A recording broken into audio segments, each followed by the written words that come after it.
Since the earliest days of spaceflight, the French space agency CNES has accumulated a significant expertise, not only in the conception of satellites and manned spaceflights, but particularly in all aspects of spacecraft operations in orbit.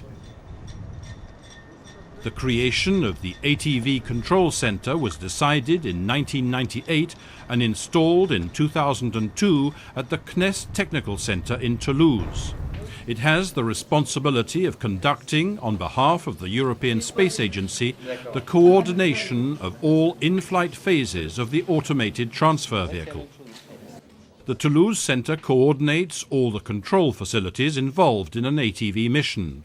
Those related to ISS operations, like the NASA one in Houston or the Russian one in Moscow, not forgetting the astronauts themselves in the International Space Station, and also the ESA Ground Network Control Centre hosted in the Columbus Centre in Germany.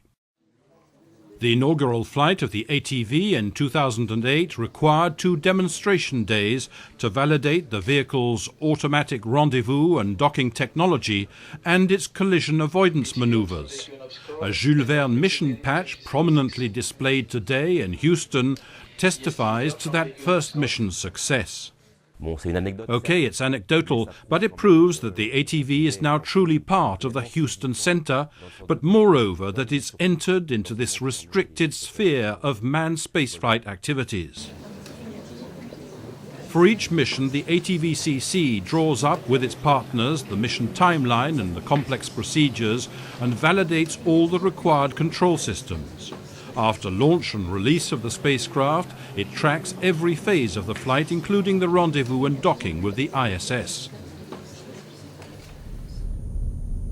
This covers, for instance, the monitoring of the solar array and antenna deployment, and the firing of the ATV's engines to change and raise its orbit to that of the orbital outpost. Preparing an ATV mission can take 1 year, and with the Johannes Kepler mission being the first in a series of regular flights, and with new engineers joining the teams, CNES and ESA have this last year geared up to the prospect of these recurrent missions. We've created what we call a training academy, which is a set of classes, practical and theory, individual lessons and as a team, which include rehearsals with our partners, so that we are ready to conduct these operations.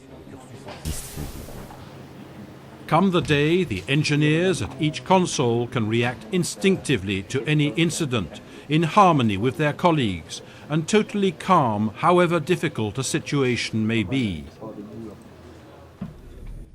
At the end of the mission, the teams at the ATVCC will supervise the vehicle's undocking, and they will initiate the last maneuvers which safely deorbit the spacecraft, entailing its disintegration in the atmosphere over the Pacific Ocean.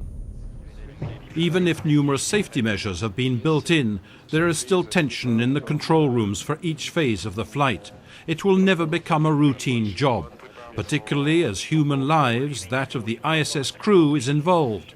But it is also, for all concerned, a magical moment. Wow. It's magical to experience the sight of an ATV approaching the space station in real time on a big screen, in a control room that is vibrating at the speed of the ATV itself. Even when I watch those pictures again from 2 years ago, I have shivers down my spine, so I can't imagine anyone else reacting differently, particularly those for whom it's the first time. Go for final approach 1 at S3. Your go for leaving S3 for final.